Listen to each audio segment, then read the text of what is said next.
कम अज़ कम 1873 बच्चे इसराइली हमलों में हलाक। ग़ज़ा 2 हफ्तों में इसराइली फ़ौज में अब तक 4651 अफराद हलाक हो चुके हैं। गुज़श्ता 2 हफ्तों के दौरान ग़ज़ा पर फ़िज़ाई हमले जिनमें से 40% बचे हैं। ग़ज़ा की वज़ारत सेहत ने ताज़ा तरीन हलाकतें जारी कर दी। मरने वालों की तादाद में मज़ीद 14,245 का इजाफ़ा हुआ है। ज़ख्मी, जिनमें से 70% बच्चे भी थे और औरतें। इसराइल ने ग़ज़ा, मग़रिबी किनारे, शाम और शाम पर बमबारी की। लेबनान रातों रात और आज के तनाज़े के तौर पर यह ख़ित्ता अपने तीसरे हफ्ते में दाखिल हो गया है।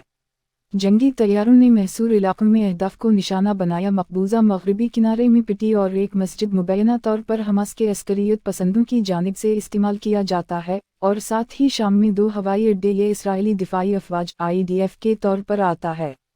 तर्जुमान ने कहा कि इसराइल इजाफ़े का मंसूबा बना रहा है ग़ज़ा पर हमले और जंग के एक नए मरहले में दाखिल। जंग गुज़श्ता चंद घंटों के दौरान इसराइली फ़ौज कहा गया है कि इसने जनन में एक दहशतगर्द कंपाउंड को निशाना बनाया था, मग़रिबी किनारे में, जिसमें मुबैना तौर पर एक शामिल था मस्जिद के अंदर हमास का सील।